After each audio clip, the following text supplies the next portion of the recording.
Olá, meus futuros mestres e mestras. Meu nome é Ida Giovana, eu sou pesquisadora, mestranda e entrevistadora do Mestrando Cast. E eu sou o Gustavo Assis, eu sou mestre em Direito pela UNB, eu sou o criador do GPS da aprovação no mestrado e também sou mentor acadêmico. Bom, nós estamos aqui em mais um episódio do Mestrando Cast, lembrando que esse é o podcast que vai te ensinar tudo o que é necessário para você ser aprovado no mestrado.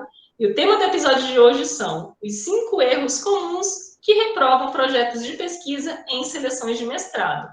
Gustavo, antes de falarmos sobre esses 5 erros, vamos contextualizar o tema.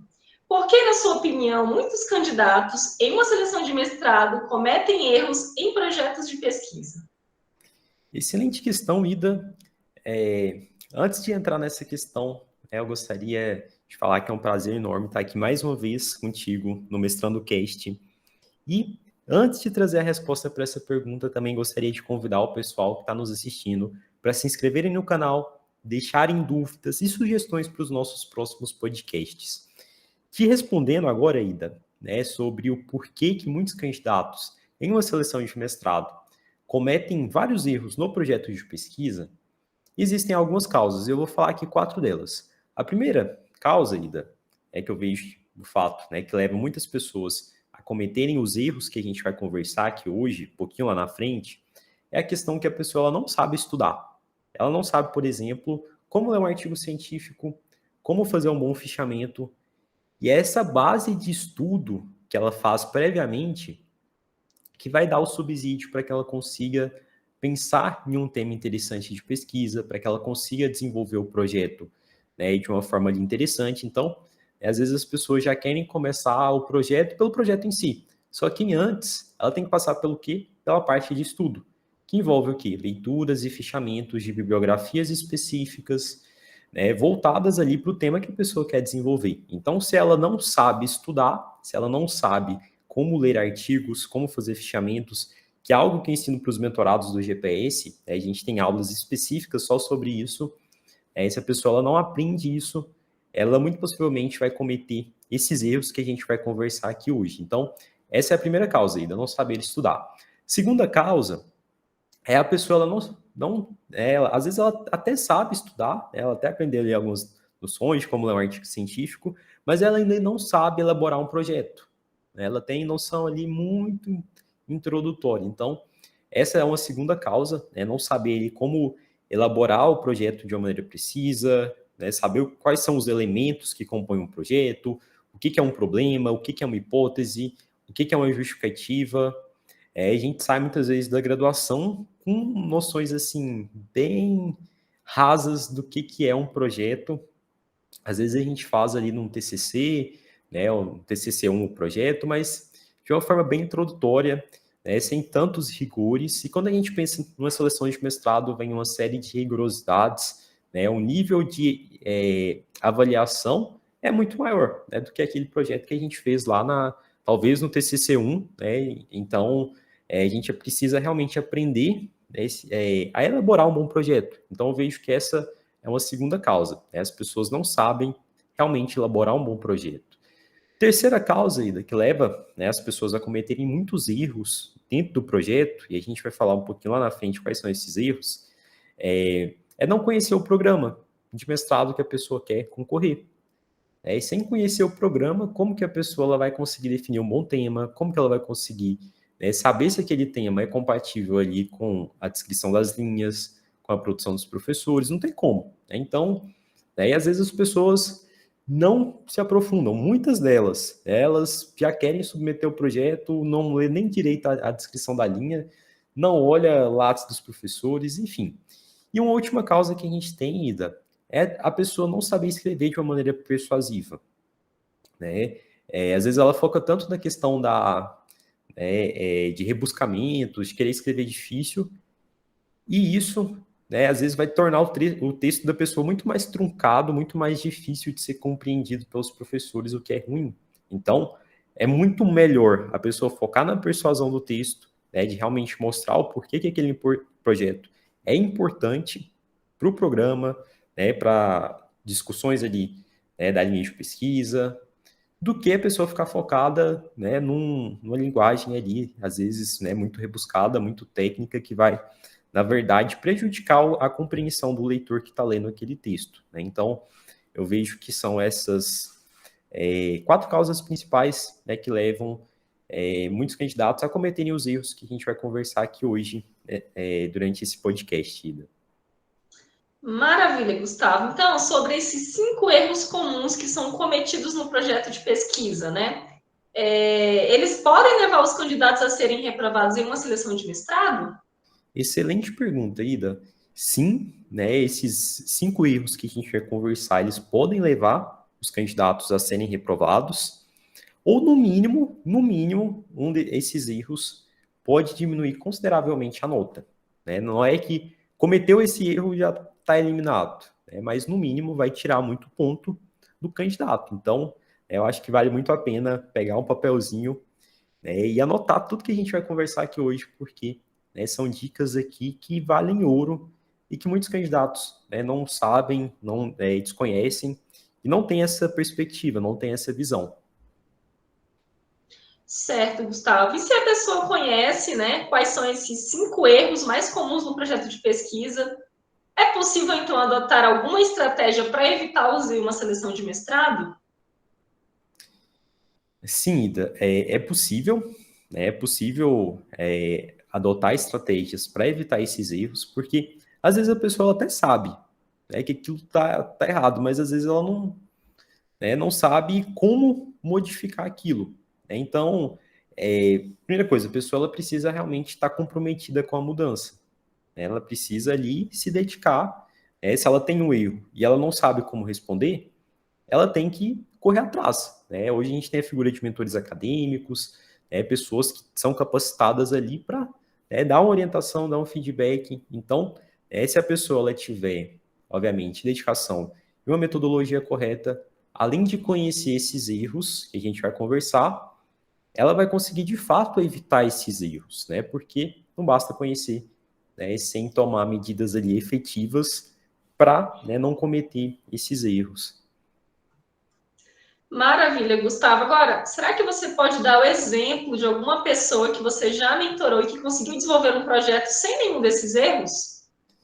Então, Ida, já, né, eu posso aqui citar, né, exemplos de diferentes pessoas que, né, passaram pela mentoria, pelo GPS, e que conseguiram escrever projetos ali de excelência, né, e conseguiram ter, né, notas bem satisfatórias nos processos seletivos, né, o seu caso mesmo. Mas eu acho assim que lembro de 2 casos bem emblemáticos. Um era da Priscila e de um outro rapaz. Foram assim os 2 projetos assim principais que eu me recordo de ler e ver assim que realmente eram projetos que estavam bem alinhados, que realmente conseguiram compreender toda a essência do projeto, né? Realmente foram pessoas que assistiram às aulas do GPS, que colocaram em prática e que conseguiram evitar esses erros e, consequentemente, tiveram notas muito satisfatórias. No caso da Priscila mesmo, ela foi aprovada com a nota super alta, 9,5. Então, né, é possível, né, é possível. Claro que não existe projeto perfeito, mas é possível sim que você tire um notão na análise de projeto, se você, né, obviamente, evita esses erros, se você realmente, né, se dedica para aprender como elaborar um projeto de uma maneira persuasiva, um projeto que seja, que tenha ali todos os rigores acadêmicos necessários. Perfeito. Gustavo, qualquer pessoa, mesmo que ela não tenha experiência com a elaboração em projetos, elas conseguem evitar esses erros? Ou é necessário ter uma grande experiência? Excelente pergunta, Ida.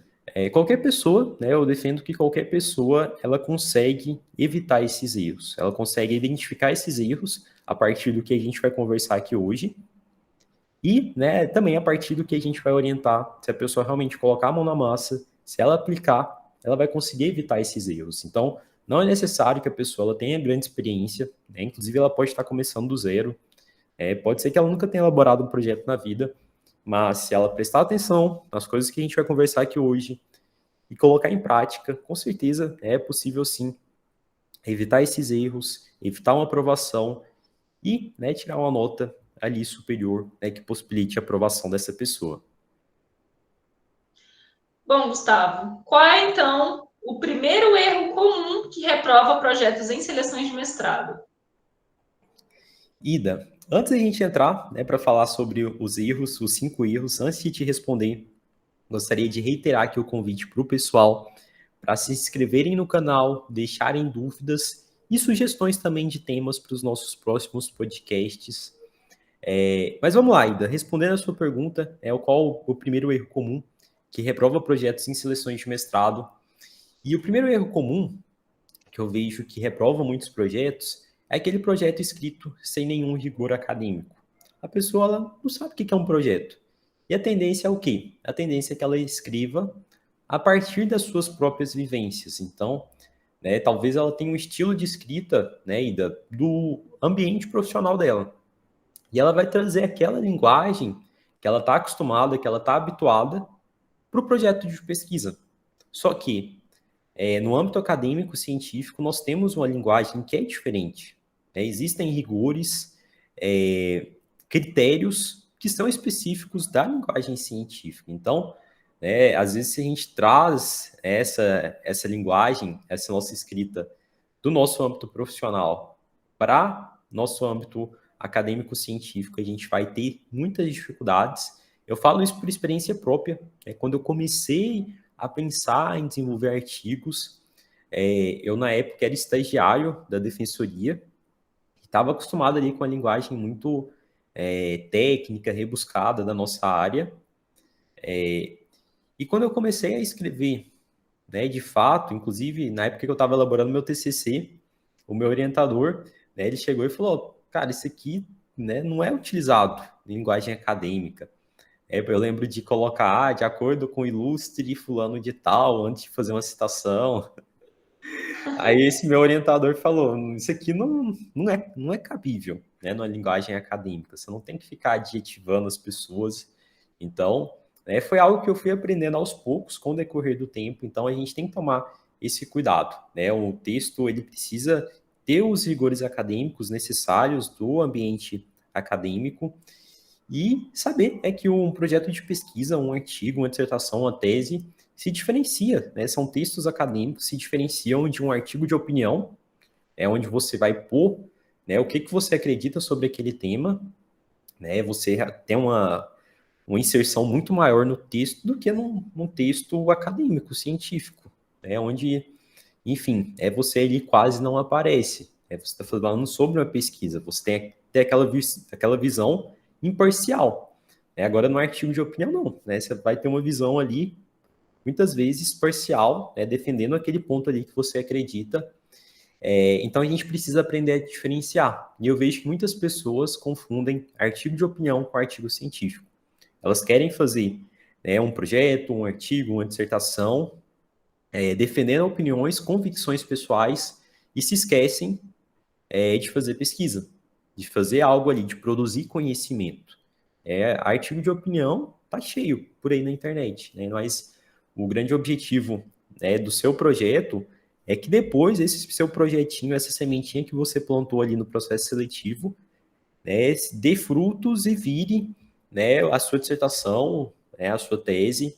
Esse é o grande objetivo. Então, Ida, eu acho que esse é o primeiro erro comum, né? A elaboração de projetos sem qualquer tipo de rigor.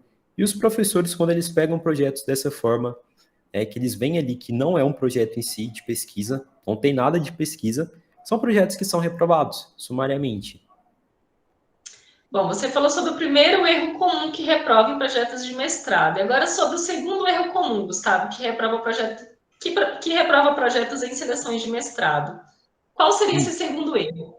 Ida, uma coisa que eu vejo que também acontece com bastante frequência, e que inclusive tem certa vinculação com o erro que a gente comentou anteriormente, com o primeiro erro, é a utilização de fontes inadequadas para pesquisa.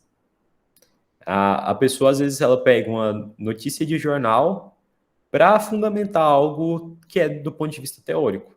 Ela pega um artigo que foi publicado em um site lá, sem qualquer tipo de crivo científico.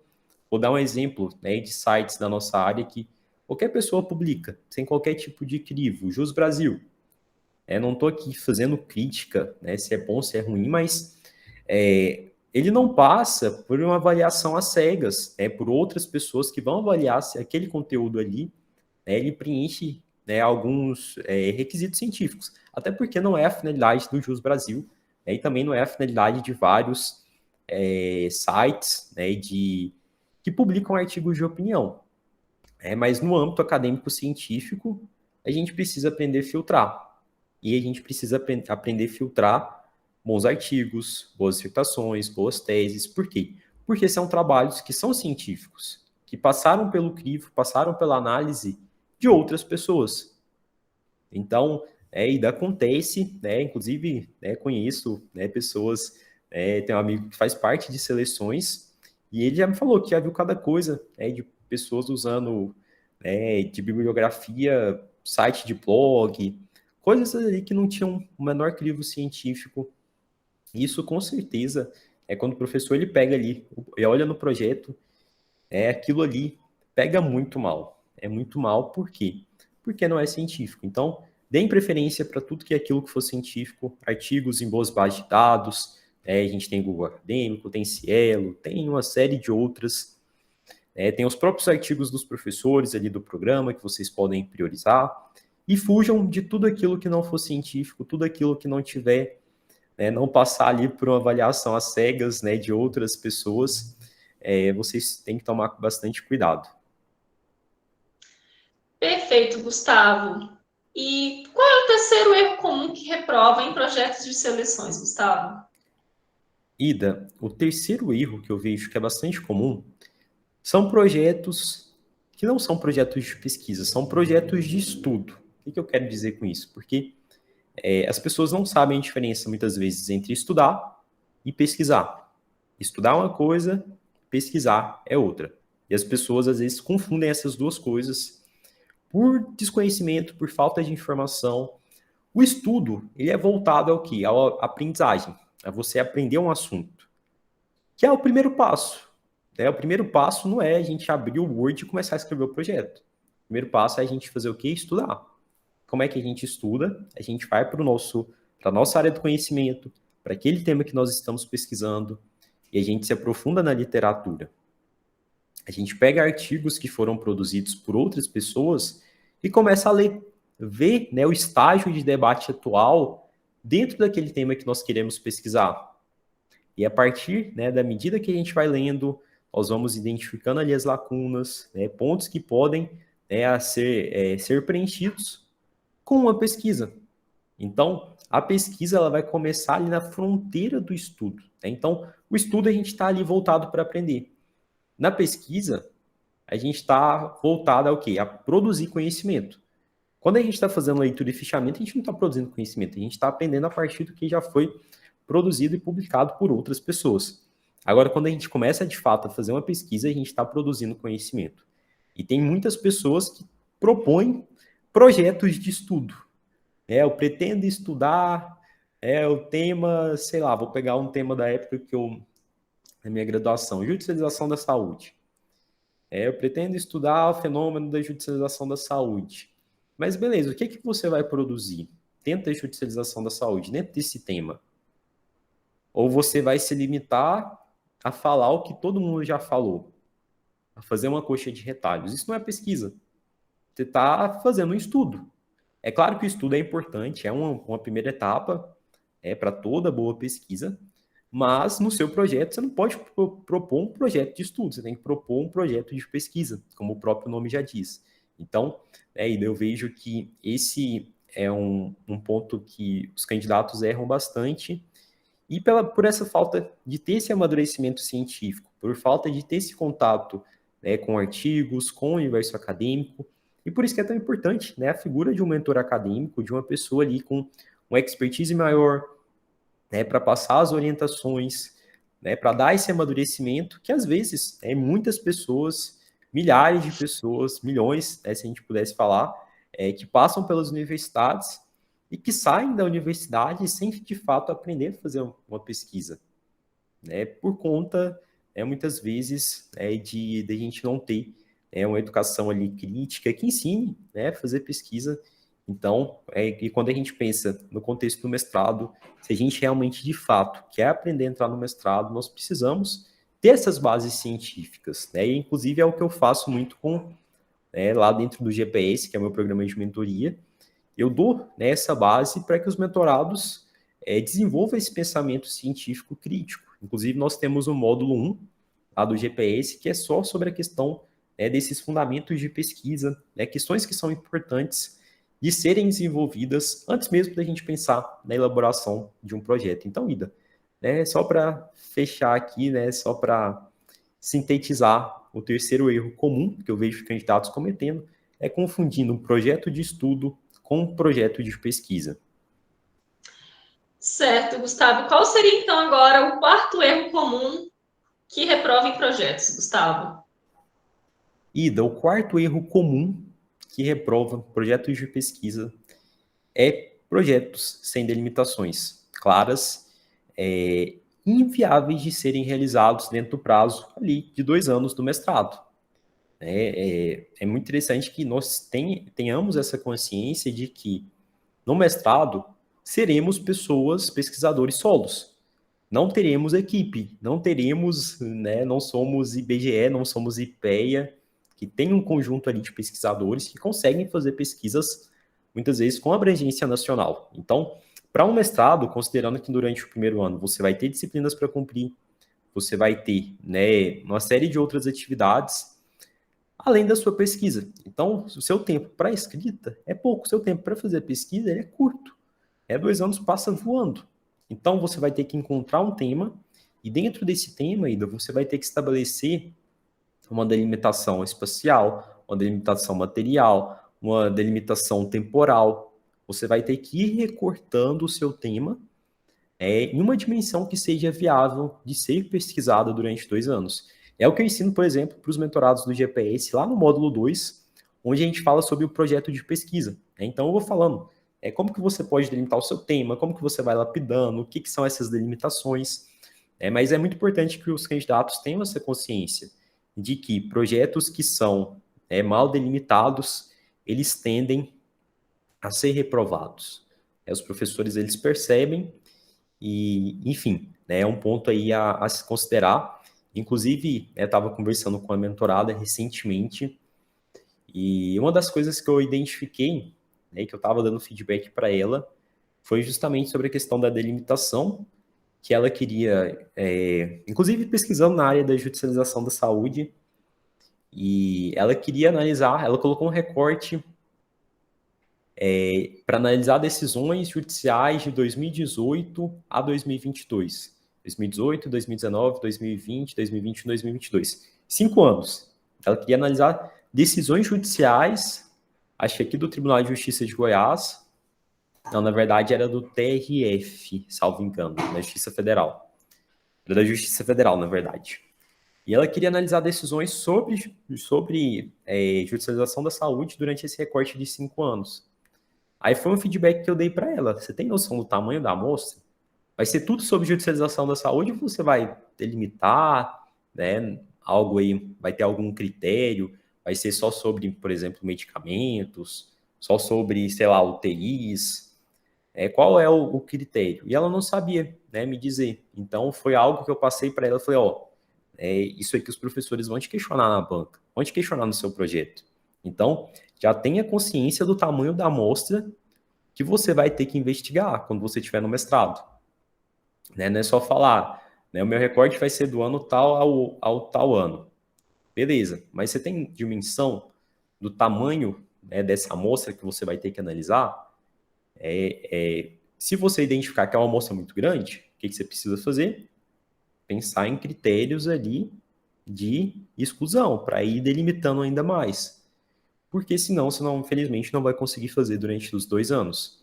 Esse foi um feedback que eu passei para ela e que eu acho que é muito válido de ser compartilhado, que muitos candidatos são reprovados porque eles querem fazer temas que são muito abrangentes, igual fizeram na época da graduação. Fazer um TCC ali, bem genérico, bem superficial, e no mestrado é diferente. O mestrado requer profundidade. Perfeito, Gustavo. Bom, e por último, né, Gustavo? qual é, enfim, o quinto erro comum que reprova em projetos de seleção de mestrado? Ida, um quinto erro comum que reprova projetos em seleções de mestrado são projetos enviesados. É igual eu comentei que um erro comum, às vezes a pessoa ela confundir o que é um artigo de opinião com um projeto. Está muito atrelado também essa questão do enviesamento, né, da pessoa ela direcionar toda a pesquisa, direcionar todo o projeto, toda a dissertação dela para confirmar, por exemplo, uma hipótese, algo que ela acreditava lá atrás e que ela defende com unhas e dentes. E durante esse caminho, ela vai ignorando tudo aquilo que não está dentro do que ela enxerga como correto, do que ela defende como hipótese, por exemplo. Então, ela vai excluindo tudo aquilo que ela vê que não faz sentido, né, que contraria a perspectiva dela, ela vai excluindo. Então, a gente tem essa questão do viés, né, o viés de confirmação, a gente tentar confirmar as nossas hipóteses, o que é ruim, né, toda pesquisa ela tem que ser imparcial, né, nós temos que olhar para todos os lados, né, buscar evidências, e se a nossa hipótese, né, aquela que a gente colocou no projeto, lá no mestrado, ela ficar de pé, beleza, mas pode ser que ela caia, né, pode ser que aquilo que a gente, né, colocou como hipótese lá no nosso projeto, pensando na seleção de mestrado, pode ser que aquilo não se confirme, né, pode ser que aquilo não seja corroborado, pode ser que aquilo seja refutado, e tá tudo bem. Então, se você já tem todas as respostas do mundo no seu projeto, alguma coisa está errado. Se você já sabe de tudo, não tem o porquê você fazer uma pesquisa. Então, no projeto você está planejando, você está falando como que você vai fazer a sua pesquisa, né, tem todo o passo a passo ali, vai ser o seu manual, mas o seu projeto, ele não é a pesquisa. Você está planejando ainda. Não é a pesquisa de fato, não é a sua dissertação, não é a sua tese, não é um artigo científico ainda. Então, né, não tem esse compromisso, né, com aquilo que você achava lá atrás, daquilo se confirmar. Porque pode ser que não. E tá tudo bem, faz parte do jogo científico.